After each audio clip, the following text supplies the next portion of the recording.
Cumprimento a igreja com a paz do Senhor. Glória a Deus. Abra a sua Bíblia no capítulo 1 da carta de Paulo aos Filipenses, versículo de número 27. Glória a Deus. Vamos ler alguns versículos da palavra de Deus para uma sucinta meditação. Filipenses 1:27, o texto sagrado diz: somente deveis portar-vos dignamente conforme o Evangelho de Cristo, para que, quer vai vos veja, quer esteja ausente, ouça acerca de vós que estáis no mesmo Espírito, combatendo juntamente com o mesmo ânimo pela fé do Evangelho, e em nada vos espanteis dos que resistem. Para eles, na verdade, é indício de perdição, mas para vós, de salvação, e isto de Deus. Porque a vós vos foi concedido em relação a Cristo, não somente crer nele, como também padecer por ele, tendo o mesmo combate que já em mim tendes visto, e agora ouvis estar em mim. Portanto, se há algum conforto em Cristo, se há alguma consolação de amor, se há alguma comunhão no Espírito, se há alguns entranháveis afetos e compaixões, completai o meu gozo, para que sintais o mesmo, tendo o mesmo amor, o mesmo ânimo, sentindo uma mesma coisa. Nada façais por contenda ou por vanglória, mas por humildade. Cada um considere os outros superiores a si mesmo. Não atente cada um para o que é propriamente seu, mas cada qual também para o que é dos outros, de sorte que haja em vós o mesmo sentimento que houve também em Cristo Jesus, que, sendo em forma de Deus, não teve por usurpação ser igual a Deus, mas aniquilou-se a si mesmo, tomando a forma de servo e fazendo-se semelhante aos homens, e achado na forma de homem, humilhou-se a si mesmo, sendo obediente até a morte, e morte de cruz, pelo que também Deus o exaltou soberanamente, e lhe deu um nome que é sobre todo nome, para que ao nome de Jesus se dobre todo o joelho dos que estão nos céus e na terra e debaixo da terra, e toda língua confesse que Jesus Cristo é o Senhor, para a glória de Deus Pai. De sorte que, meus amados, assim como sempre obedecestes, não só na minha presença, mas muito mais agora na minha ausência, assim também operai a vossa salvação com temor e tremor, porque Deus é o que opera em vós, tanto o querer como o efetuar, segundo a sua boa vontade. Fazei todas as coisas sem murmurações nem contendas, para que sejais irrepreensíveis e sinceros, filhos de Deus inculpáveis, no meio de uma geração corrompida e perversa, entre a qual resplandeceis como astros no mundo, retendo a palavra da vida, para que no dia de Cristo possa gloriar-me de não ter corrido, nem trabalhado em vão, e ainda que seja oferecido por libação sobre o sacrifício e serviço da vossa fé, folgo e me regozijo com todos vós, e vós também regozijai-vos e alegrai-vos comigo por isso mesmo. Amém, glória a Deus. Sentai-vos, queridos. O texto que nós lemos é uma palavra muito forte. O escritor disse que, se fôssemos tentar interpretar esse texto, não teríamos palavra para acrescentar, visto ser uma montanha tão alta e está num pico intelectual e teológico tão elevado, que esgotaria nosso vocabulário esgotaria nossos pensamentos e conhecimentos teológicos nos primeiros degraus, e jamais chegaríamos ao ponto de acrescentar palavras sobre um texto tão profundo como este. Porém, com a graça do Senhor, podemos recitar o texto e louvar a Deus, até porque o comentarista que mais bem interpreta esse texto diz que é um louvor, que é um cântico, e a gente lê o contexto da situação e abre a boca e começa a louvar, recitando o texto, por não ter profundidade de palavras para acrescentar sobre o texto, devido à profundidade da sabedoria de Deus na inspiração do grande apóstolo São Paulo. Mas eu comecei a dar uma olhada para ver e entendi o grande apóstolo. O apóstolo estava na prisão em Roma, e naquela prisão a caneta de Paulo parece que tinha uma ponta tão aguda que o peso das suas palavras era tão grande, tão forte, tão poderoso, que eu creio que se fosse papel ele não conseguiria escrever, mas ele escreveria em pedra, ele escreveria no pergaminho. Papiro creio que rasgava, por falta de trabalhar o papiro na época, de tão profunda que eram as escritas de Paulo. E ele resolve mandar uma carta para a igreja do seu coração, a igreja de Filipos. Quando Paulo empreende a sua segunda viagem missionária, esta é mais uma congregação que ele abre, é mais uma igreja que ele trabalha num lugar longínquo da sua cidade. Sua cidade era Antioquia, e ele vai abrir esse trabalho numa região de gente muito incrédula, onde o evangelho não tinha sido pregado, ninguém conhecia Jesus.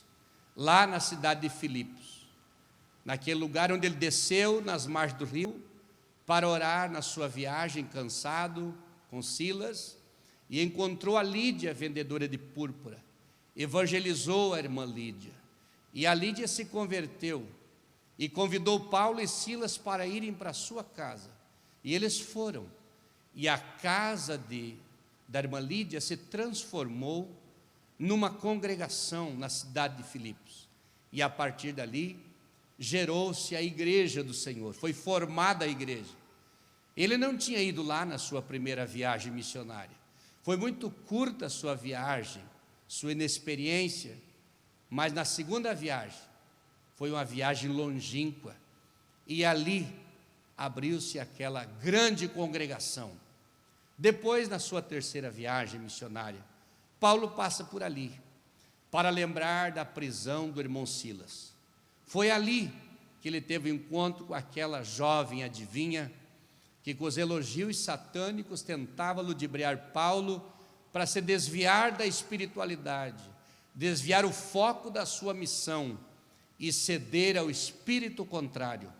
Mas Paulo repreende o demônio e aquela moça é liberta. E há prejuízos para os macumbeiros da cidade, para as pessoas que trabalhavam com aquelas artes mágicas e espirituais. Mas Paulo faz o seu trabalho ali. Foi ali que o carcereiro de Filipos também se converteu naquela madrugada, perto da meia-noite. Não se sabe se é antes ou depois, quando estava cuidando dos presos, mas colocaram Paulo e Silas ali. Paulo e Silas foram soltos milagrosamente da prisão em Filipos pela mão do anjo do Senhor. Quando perto da meia-noite os alicerces do cárcere se moveram e abriram-se os portões e todos foram soltos da cadeia. E o carcereiro pensou que todos correram, cada um para o seu lado.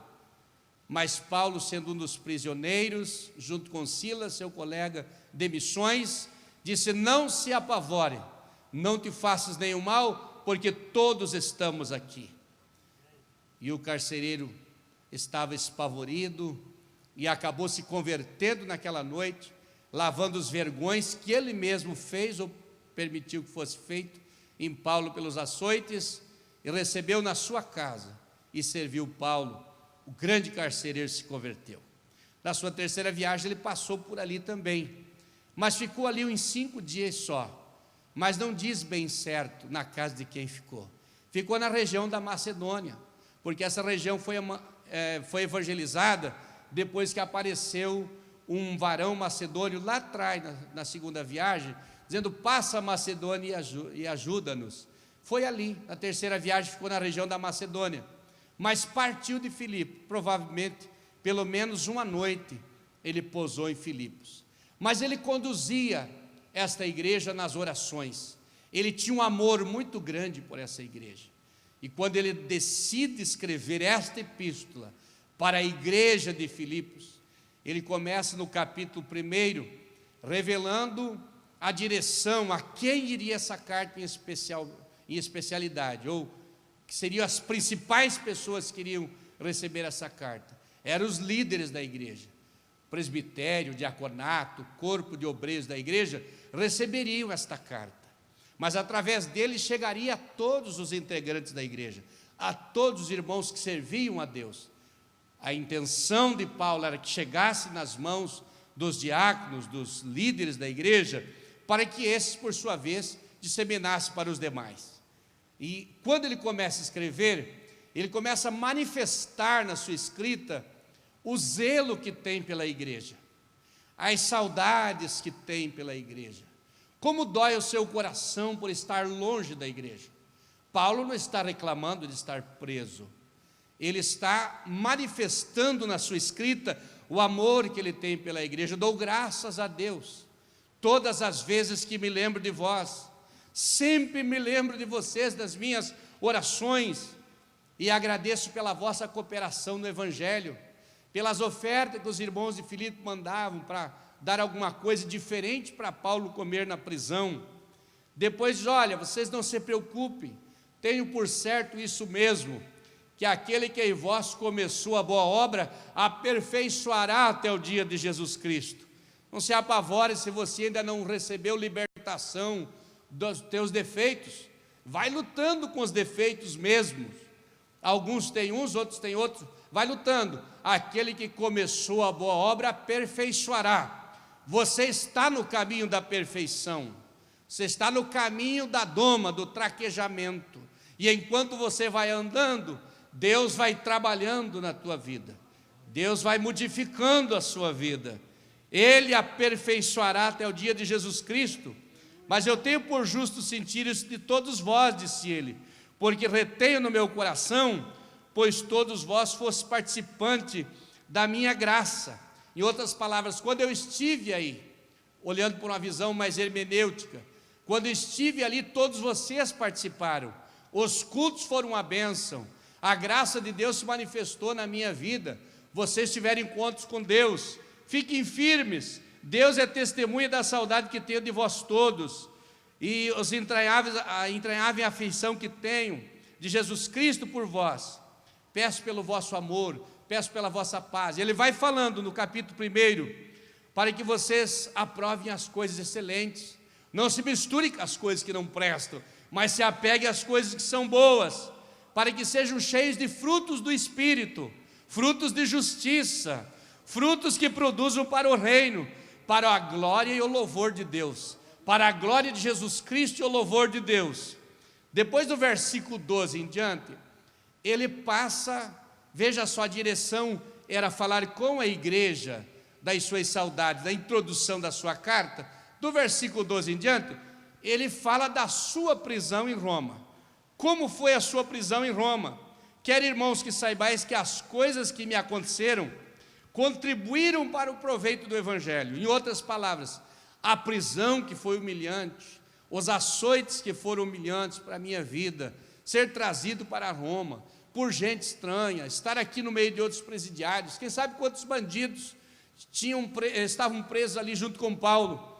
Mas apesar de tudo isso, as prisões que me aconteceram não produziram escândalos, não abalou a igreja, não desequilibrou a palavra, não desequilibrou os irmãos, ninguém se desequilibrou. Mas veja o verso 12, diz: mas produziu muito proveito para o Evangelho, as prisões do apóstolo, as humilhações do apóstolo, ao invés de estragar e escandalizar o povo, produziu um efeito contrário, produziu evangelização, de maneira que as minhas prisões em Cristo foram manifestas por toda a guarda pretoriana.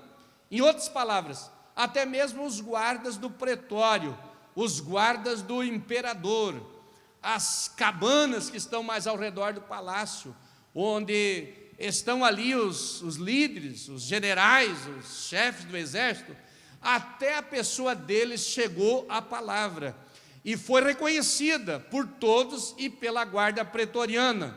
Então cresceu o evangelho.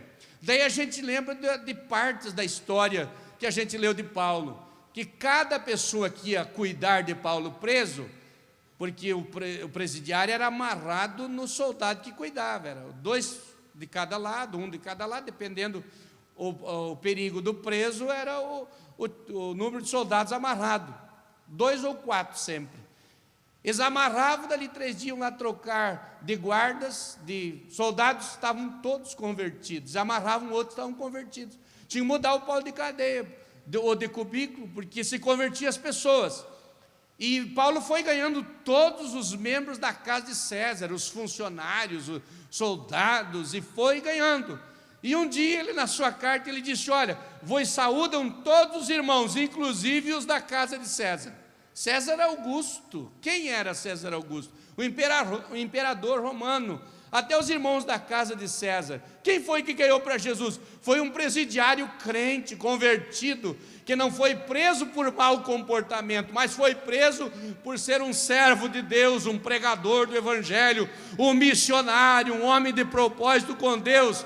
Satanás se levantou contra Paulo e ele foi para a prisão, mas lá ele foi luz para os que estavam andando em lugares de trevas. Ele foi o sal da terra para aquela gente. Ele foi o pregador da palavra para aquelas pessoas, e eles não suportavam a palavra e se converteram. Verso 14 disse: muitos dos irmãos do Senhor receberam ânimo. Está falando ainda da prisão. Receberam ânimo. Tinha uns irmãos que ficaram um pouco temerosos.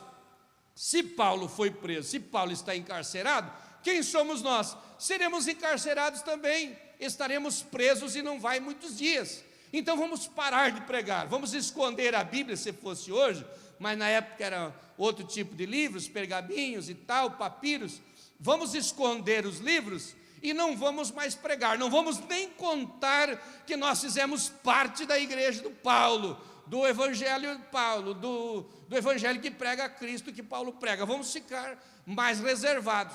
E entrou uma covardia num grupo de irmãos. Veja que Paulo diz no 14 do capítulo 1: muitos dos irmãos no Senhor, tomando ânimo com as minhas prisões, ousam falar a palavra mais confiadamente e sem temor. Ousam, ousadia, foram falando sem temor, pregando a palavra de Deus. Mas daí ele também revela que no mesmo instante da sua prisão, Jesus salvando soldados, Jesus salvando oficiais, Jesus salvando gente, ele está preso, ele tira um tempo para escrever, os irmãos se animam. Então as prisões produziram coisas maravilhosas para Deus, mas não demorou muito para que se levantasse também um grupo, em nome de Jesus, em nome disso, daquilo, do evangelho, levando uma palavra que não era a pregação que Paulo fazia. E o verso diz: olha, alguns também se levantaram para pregar a Cristo por contenda, outros para pregar por vanglória.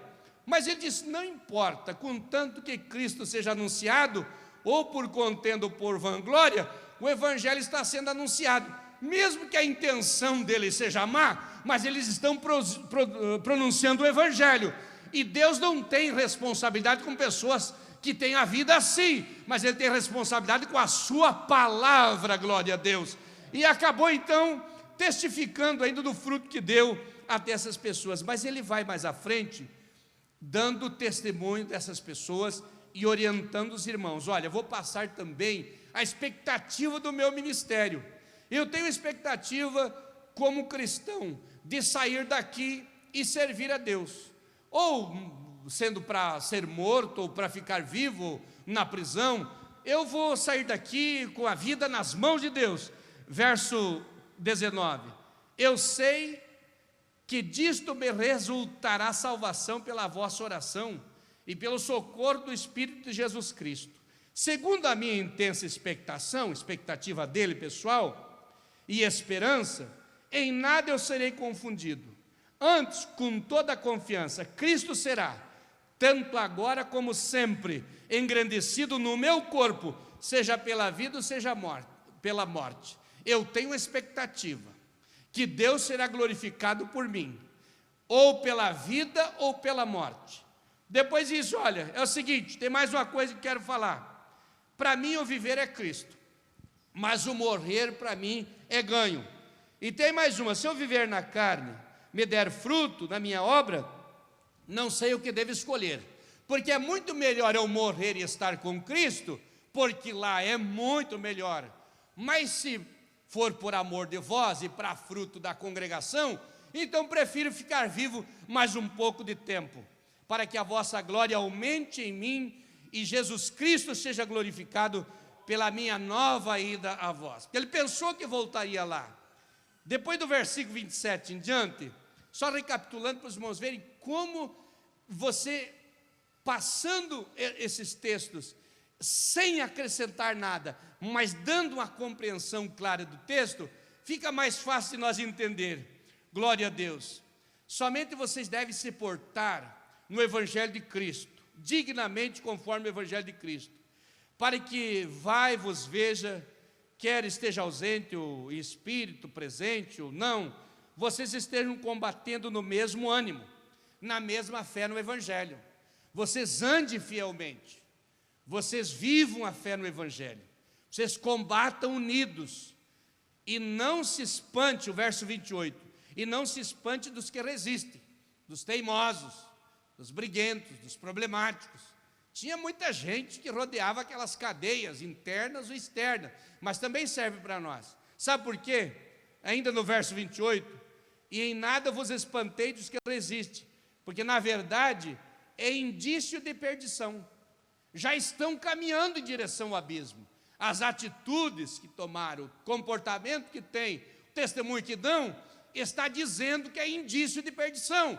Já começaram a caminhar em direção ao abismo, ao despenhadeiro, e vão para lá. Mas a vós foi concedida em relação a Cristo, não somente crer nele, mas também padecer por ele, glória a Deus, tendo o mesmo combate que vocês viram em mim, e que estão sentindo em mim, disse Paulo. Daí que entra o capítulo 2 que nós lemos aqui, quando Paulo daí se volta para a igreja de Filipe. Primeiro ele fala do amor da congregação, o amor que tem pela congregação e as recomendações do Espírito Santo no seu coração. Depois ele vai orientar a congregação como ela deve se comportar com respeito à sua prisão, entender o seu lado lá como preso e tal, e dar testemunho e ficar firme porque produziu fruto. Mas agora, do versículo de número 1 do capítulo 2 em diante, ele se volta para a igreja.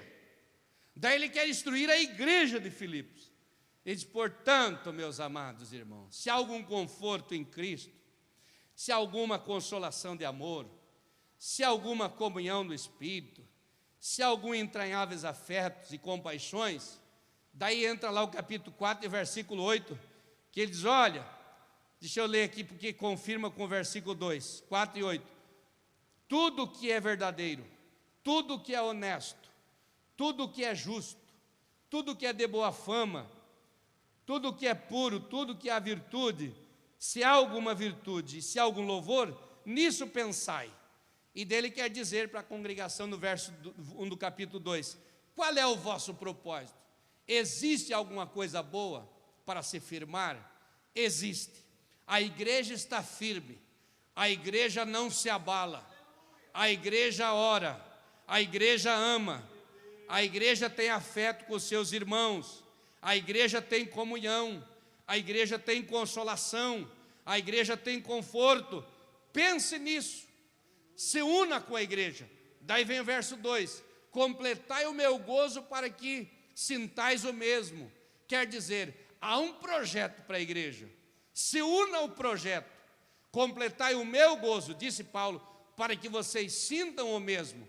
O projeto do apóstolo era o gozo do apóstolo, era a alegria do apóstolo. Quando a igreja aderia ao projeto, então a alegria era mútua, era com todos, era coletiva. E ele diz: completai o meu gozo para que sintais o mesmo, tendo o mesmo amor, tendo o mesmo ânimo e sentindo a mesma coisa. Se unam no projeto. Há um projeto de Deus para a igreja, se unam no projeto. Daí eu falo para nós aqui, há um projeto na igreja, vamos nos unir ao projeto. Há uma ideia da igreja, vamos se unir à ideia da igreja, no mesmo gozo, no mesmo ânimo, sentindo a mesma coisa, tendo o mesmo amor. É unidade, ele está trabalhando a unidade da igreja no projeto da evangelização, no projeto da missão que eles tinham que fazer, no projeto da obra social que eles tinham que fazer, em todas as áreas. Completai o meu gozo para que sintais o mesmo. Depois ele descreve na carta outras recomendações que voltam para esse versículo aqui, para a compreensão mais clara do texto. No verso 3 ele diz: olha, nada façais por contenda ou por vanglória. Não faça as coisas forçado, não faça as coisas encrencando, brigando, não faça as coisas de má vontade. Nada façais por contenda ou por vanglória, mas faça com humildade. Cada um considere os outros superiores a si mesmo. Faça continência, tenha amor, peça licença, pergunte se dá, diga por favor, sim senhor, não senhor. Paulo está ensinando a igreja aqui: não faça nada por contenda, você não faz nada por vanglória. Não é para ser reconhecido, não é para ganhar prêmio, não é para receber elogio. Faça por amor, faça de boa mente, faça com boa atitude, faça para a glória de Deus, Paulo está dizendo, e nós dizemos isso também, glória a Deus. Verso 4, não atente cada um para o que é propriamente seu. Vocês viram o pico que está o contexto teológico dessa situação? Os irmãos que são teólogos aqui, a altura que está, o verso 4 é tão claro: não atente cada um para o que é propriamente seu. Quer dizer, vou trabalhar só para mim, vou fechar um territóriozinho, vou marcar um território, e eu só faço isso aqui. Se o meu estiver funcionando, o de vocês pode morrer. Se o meu estiver dando certo, o teu pode falir. Se estiver dando certo aquilo que eu faço, os meus projetos, as minhas ideias, o meu grupo está bom, os demais não importa. Pode morrer, pode falir, pode cair, pode... Não. Paulo está dizendo aos irmãos: não atente cada um para o que é propriamente seu, mas cada qual também para o que é dos outros. Eu tenho que me preocupar com o que é do meu irmão, eu tenho que me preocupar com o que é da minha família, eu tenho que me preocupar com o que é da minha congregação, da minha igreja, do meu povo, dos meus irmãos, do meu músico, do meu pregador, do meu irmão, amigo, casal, jovem. Tenho que me preocupar, porque a alegria dele é a nossa alegria. Paulo disse: a alegria de vocês é o gozo do meu espírito, é o gozo da minha alma. Não faça as coisas somente para você, mas faça também com amor por aquilo que é dos outros. Agora veja o 5: de sorte que haja em vós o mesmo sentimento que houve também em Cristo Jesus. Agora eu quero que o irmão dê uma pensadinha. Haja em vós o mesmo sentimento que houve também em Cristo Jesus. Daí vamos pensar qual o sentimento que Jesus teve. E daria para nós preparar aqui um sermão, uma palavra, para pregar um tempo muito grande, muito longo, sobre haja em vós o mesmo sentimento que houve também em Cristo Jesus. Daí eu lembro de Jesus pensando em Lázaro. Jesus chorou por Lázaro. Sentimento do quê? Amor, compaixão. Meu amigo está doente, meu amigo morreu. Chorou Jesus. Agora ele deu a vida por nós. Qual o sentimento de Jesus pelos pecadores? Dar a vida, ser martirizado, ser açoitado, ser pregado, ser cravado a lança nele. Meu Deus, sofrimento dele. Meu Jesus amado, que haja em vós o mesmo sentimento que houve em Cristo Jesus. Jesus não suportava ver uma pessoa sofrer. Jesus não suportava ver um paralítico na frente dele, na hora que ele estava ensinando a congregação. Jesus não suportava ver um leproso na frente dele. Jesus não suportava ver uma pessoa com fome, sendo que ele podia multiplicar os pães. Jesus não suportava ver uma mulher enferma, como a mulher do fluxo de sangue. Jesus não suportava ver uma filha morta dentro da casa do pai, como a filha de Lázaro. Jesus não suportava. Ele não suportou ver o ladrão da cruz do lado dele, na hora que ele estava pregado. Que haja em vós o mesmo sentimento que houve também em Cristo Jesus. Jesus não suporta a tua oração, as tuas lágrimas, o teu sofrimento. Ele tem um sentimento especial pela sua vida, e quando você sofre, Jesus sente o seu sofrimento. Glória a Deus. Ele sentiu a minha dor, Ele sentiu a sua dor, Ele sentiu as nossas acusações, Ele sentiu a nossa condena. Ele não suportou. Estão condenados, eu sou advogado deles. Estão sendo levados à morte, eu dou a vida por eles. É para matar essa gente, morra eu. Meu Deus. Depois ele disse assim: por alguma pessoa boa, pode que alguém ouse morrer, mas ele morreu por nós, sendo nós pecadores. Oh, meus amados irmãos, por alguma pessoa boa, pode que alguém faça alguma coisa, mas por uma pessoa ruim, desprezada, pecadora, fraco, quantas pessoas depravadas do pecado, ninguém faria nada, mas ele deu a vida. Glória a Deus. Você pensou no valor? Eu estou pensando em valor e em distância. Você viu a distância que ele desceu para poder abençoar nós? Ele desceu de uma distância tão alta, é imensurável essa distância. Eu estava pensando hoje, quando estava orando, que distância dá daqui lá? É muito longe, é incalculável a distância que ele veio por causa de mim. E para sofrer, vindo a distância dessa para sofrer tanto por causa de mim. E o que eu faço estando tão pertinho do meu irmão? O que eu faço estando ao alcance do meu irmão? Eu posso pegá-lo, eu posso apalpá-lo, eu posso visitá-lo, eu posso tocar no braço, na mão, nas costas, no ombro, na cabeça do meu irmão. Eu passo pertinho dele. A distância que ele veio para fazer o bem por mim. E eu não quero, às vezes, dar um passo para fazer o bem para alguém. Meu Deus, que haja em vós o mesmo sentimento que houve também em Cristo Jesus. Glória a Deus. Agora você veja o verso 6. Sendo em forma de Deus, soberano, não teve por usurpação ser igual a Deus. Ele abriu mão. Ele abriu mão. Quantas coisas Deus quer que nós abra mão? Abra mão. Nós nos fechamos dos nossos conceitos. Nós nos prendemos nas nossas convicções, às vezes totalmente errados, mas seguramos. Isso é dureza, isso é resistência, e a resistência é um passo para a perdição, está escrito aqui, é um indício de perdição.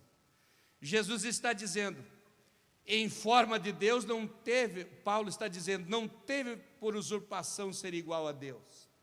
Daí quando estava lendo isso, o verso 6 diz assim, verso 7, mas aniquilou-se a si mesmo. Aniquilou-se. Veja só, o aniquilamento, tomando a forma de servo, desceu, fazendo-se semelhante aos homens, desceu mais, achado na forma de homem, desceu mais, humilhou-se a si mesmo, desceu mais, sendo obediente até a morte, desceu mais. Veja quantos degraus ele dá descendo em nossa direção.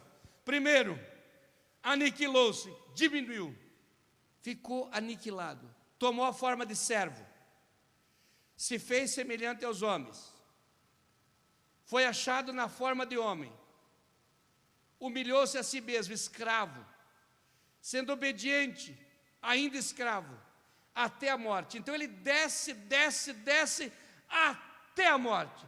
Ele sai de uma posição de Deus e vai, e chega no final, na morte. Mas depois que ele abriu mão de tudo isso, entra o versículo de número 9, para a glória de Deus. Pelo que também Deus está olhando todas as coisas, pelo que também Deus o exaltou soberanamente, e lhe deu um nome que está acima de todo nome, para que ao nome de Jesus Cristo se dobre todo o joelho dos que estão nos céus e na terra, e toda a língua confesse que Jesus Cristo é o Senhor, para a glória de Deus Pai. Depois que nós abrimos mão, Deus tem o seu presente para nós. Você desce e Ele desce junto. Porém Deus o exaltou e lhe deu um nome. Deus exalta os homens na terra, os seres humanos, seus filhos, e lhe dá nome. Ele cria no contexto social, na profissão, na política, na família, na empresa, Ele cria. Porém Deus, Ele pagou o preço, Ele foi e se tornou um servo. Não precisa ir na cruz, é bem mais leve. Ele simplesmente tem o seu gesto para Deus, e Deus o exalta soberanamente, e lhe dá um nome de liderança. Há poucos dias veio um moço dizer para mim: pastor, fui demitido da empresa, que era a esperança da minha vida, porque uma pessoa decidiu me perseguir de tal forma que eu fui perdendo os meus cargos e acabei sendo demitido. Faltam 3 dias para terminar os 30 lá, meus 30 dias. Dali um dia, faltavam 2 dias, ele ligou para mim e disse: o diretor da empresa mandou me chamar. E disse: aquela pessoa que te perseguia não faz mais parte do quadro da empresa. Você nunca pediu cargo aqui. Durante esses mais de 10 anos você trabalha aqui. Agora é o seguinte, como ele não está mais, e você sabe tudo o que ele fazia aqui dentro, então agora vamos rasgar a folha de demissão e você assume a posição de direção nessa empresa. E ele ficou bem bobo. E ligou para mim, se alegrou e mandou mensagem, e eu não podia responder, respondia uma frase ou 2 no zap, e tinha que continuar meus trabalhos, e ele escrevendo: Deus não é injusto, Ele está olhando para os seus filhos, Ele está olhando para a sua igreja. Não abra mão da sua vida de fé, não abra mão da sua espiritualidade, fica firme. Quem está firme não tem medo. Quem está firme vence a covardia. Quem está firme vence todos os terrores, os temores. Quem está firme supera. Quem está firme conquista. Quem está firme não balança. Quem está firme não cai. Fica firme, porque Deus está olhando para você, glória a Deus.